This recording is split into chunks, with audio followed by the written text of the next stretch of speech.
Hello and welcome to Tabletop 24. I'm Alan. I'm John. I'm Brian. And welcome to this Kickstarter preview for Luddite from Cogito, Ergo, Meeple. Now, this is set in the Solar 175 universe, which if you've seen videos on the channel previously, we've covered Solar 175, which is a campaign game. And we've covered Gonza Index, which is a rolling push your luck stock market game. This sort of combines elements of the two. This is a narrative-driven campaign roll and write. Okay, so there's a lot of words in there, and it's all set in the Solar 175 universe. The story goes that the Neds, which we've seen in Solar 175, have started to become more and more popularized because they're autonomous and they can work better than the human counterparts can. There's going to be a resistance to that because people are getting their jobs taken away from them. They're not happy about that. So we will be following the story of the Luddites as they try to hack the Neds to essentially prove that they're not as worth as much as some of these corporations are thinking they are.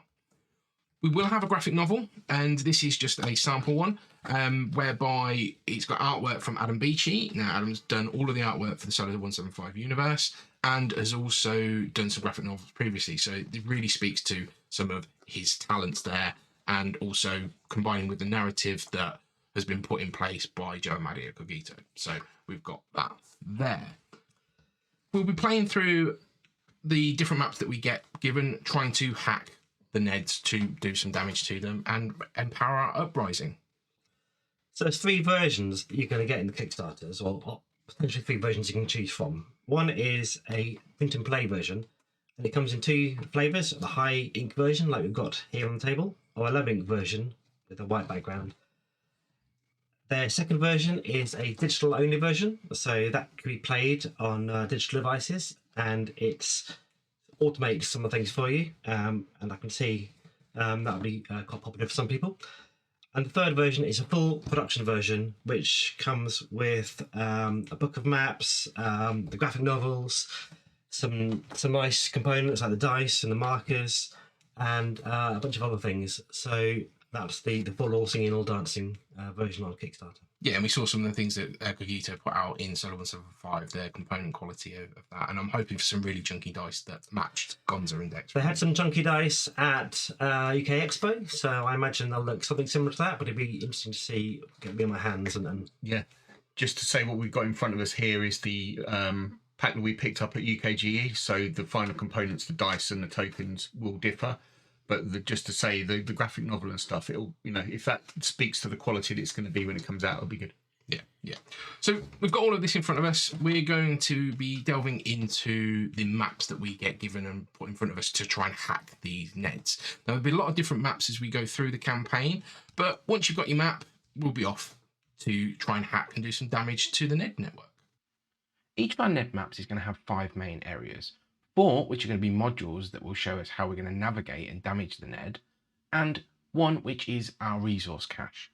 In our resource cache, we will potentially start the game with certain resources. In this instance, we start the game with 1 multi-tool and 1 energy, but it will also show what other resources that we can gain, such as credits. Now, we can use these at a later point in the game to enable us to enact certain benefits and certain bonuses, and we'll cover those as we go through each of the modules. In order for us to activate each of these modules, we will need to be assigning our dice. We have 3 hacking dice, and we'll be rolling them at the beginning of each round. One of these dice must be assigned to the clock module. The other 2 dice can be assigned to the same module or can be separated into different modules. We may also use some other resources to get bonus effects, such as duplicating dice or to manipulate the numbers that are on those dice to aid our benefit and improve our hack. The first of our resources that we can use are credits.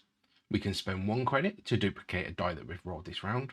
For instance, if we've rolled a 2, we could spend 1 credit by crossing off a previously circled credit to gain another 2 to use this round. We can also spend 2 credits in order to create a die of any value, and this newly created dice can be placed in any of the modules that we would normally place a regular die. You may also wish to spend 1 multi-tool to increase or decrease a die by 1 value. You can spend multiple multi-tools to increase it several times, such as spending 3 multi-tools to turn a 1 into a 4. You can also wrap the dice numbers, so 1 to 6 and 6 to 1. First up, we have the clock module. In the clock module, like we said, we will be having to assign 1 dice each turn to the clock.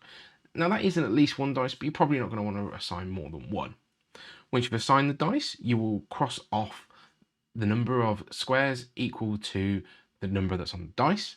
And if the last cross that you would put on the clock module had a resource in it, you will also gain that resource. So remember to circle that in your resource cache. If you was to assign a 4, 5 or a 6 numbered dice to this area, you'd also put a relevant tally marker in the left hand side of the clock.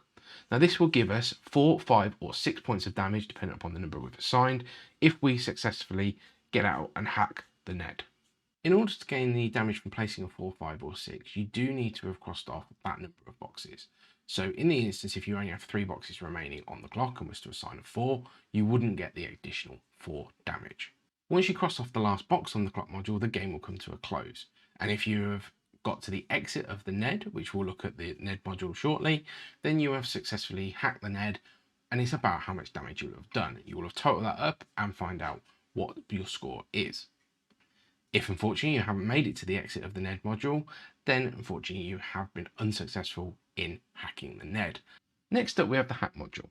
In the hack module we'll be assigning our hacking dice to cross off a box with a corresponding number with a view of trying to complete horizontal or vertical lines, and once we've assigned all numbers in that line we will then be unlocking the critical function code.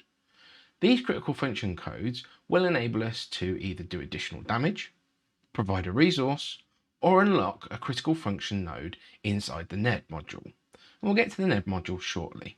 We can also spend 2 energy from our resource cache to cross off any single box within the hack module. This can be useful if you're just looking for that one last box and the numbers are not coming up in your favour. Our third module will be the switches module. Here we'll be using our hacking dice to assign them to the corresponding number switch in order to toggle those switches on and off to help us navigate the Ned module. All switches will start in the off position. Once we assign our hacking dice to the corresponding number switch, it will then turn it on. Assigning a dice the second time will turn it off, and assigning a dice the third time will turn it on and fuse that switch on, and it cannot be toggled again. But that will give us 2 extra damage to the Ned. We can also use our multi-tools from our resource cache. We can spend 1 multi-tool to cross off the next box on the relevant switch, therefore either turning it on or off, which can be useful to help us navigate the Ned module. The switches module also have some additional roll bonuses for us. And on the right hand side of the switches module, we can assign a dice of the relevant number to enable us to get credits, multi-tools, energy, or 2 points of additional damage. Now you will obviously note that there are not consistent numbers within these boxes, so assigning numbers has to be done carefully. Circle any resources gained, and we will also come back to the damage scored here at the end of the game. Our final and possibly most important module is the Ned module. Here we'll be using our Needle to navigate through the nodes of the Ned in order to do extra damage through our critical functions or gain some additional resources, but ultimately trying to get to the end node in order to get a successful hack to enable us to have done those points of damage that we've accumulated throughout the rounds already. This Ned map has 4 different types of nodes. We'll use the bottom line of the map because it represents the different types that you'll come across. First up is a critical function node. You'll recognise the symbol here from one of the lines of the hack module. In order to gain the additional damage that is represented in this node, we need to have assigned dice to the relevant line in the hack module and have cleared that line completely. If we were successful at that and we navigate into this node, we can cross off the box in the bottom right hand corner of the node to symbolise that we are then going to be doing that additional damage should we exit the Ned. Next up we have a dice lock node, and we have to have spent a hacking dice previously of the same value of the node to put across in the bottom right hand of the box, which is one of the movement criteria for going through one of these nodes. Next up is a resource cache.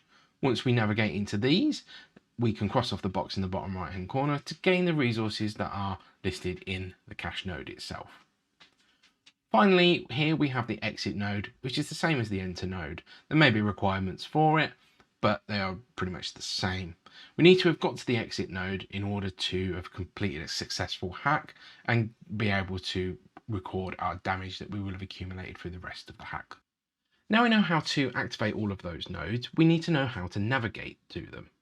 In order to move about the Ned, we can spend a hacking die to move that number of spaces orthogonally, so horizontally or vertically, through the Ned, providing that a few additional criteria are met. So the first criteria being is if it's a dice lock node that we've spent the relevant dice in order to go to it. The second bit is going to be a configuration based on switches. Now, to start with, there are 4 main different configurations that we can have.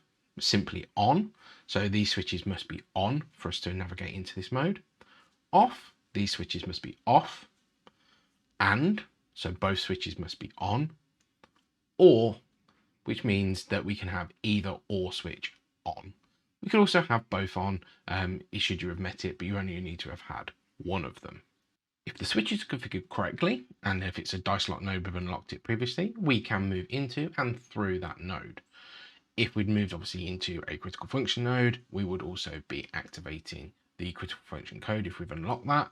Or if it's a resource cache, we will be picking up those benefits. And all with the aim to get to the exit node, whereby we will be unlocking all that damage that we have done to the Ned.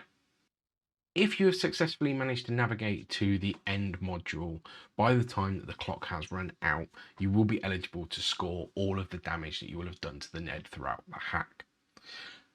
To find out how much damage we've done, we will tally up from different zones around the Ned map. First off, we're going to look at the critical function nodes that we've hit. So we'll have had to have hit those in the hack module and also move through them in the Ned module. The next one we can add up is the damage done in the hack module, which is the additional lines that we may have picked up. We will add up any damage that we've done from the switch module, both from fusing switches and also from the roll bonuses. We will look to the clock, where we've assigned 4, 5 and 6s, so adding up the numbers for those, such as if we'd had 1 tally in the 4 and 1 tally in the 5, we would be getting an additional 9 damage. We'll also get some damage for any unspent resources, in the form of 2 damage for a credit, 1 for an energy, or 1 for a multi-tool. And these need to have been unspent, so not crossed off, but still have had to have been circled. We will add up all of those points of damage, and that will be the points of damage that you've done to the Ned during this hack. Again, you need to have been on that end space to even score these points. Once you've added up all your points of damage, that will be your final score, and you'll be comparing that against some boundaries. Now, in our demo game, that was 50 for an easy game, 60 for a medium game, or 70 for a hard game. So 3 modes of play, the solo mode, the cooperative mode, and the competitive mode.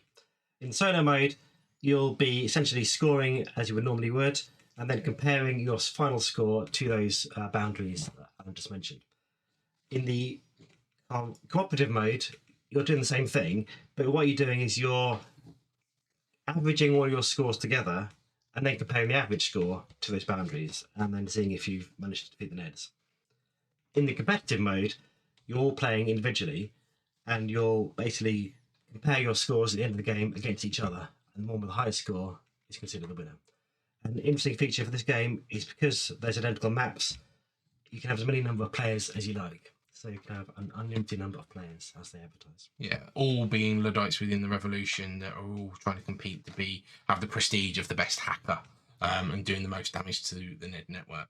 So as you read through your graphic novel, you come across the maps to play to hack the Ned as part of the narrative. And once you finish that, you continue on with the story and continue on through the graphic novel. So it keeps you within the Solar 17 universe and immersed in the story through the gameplay.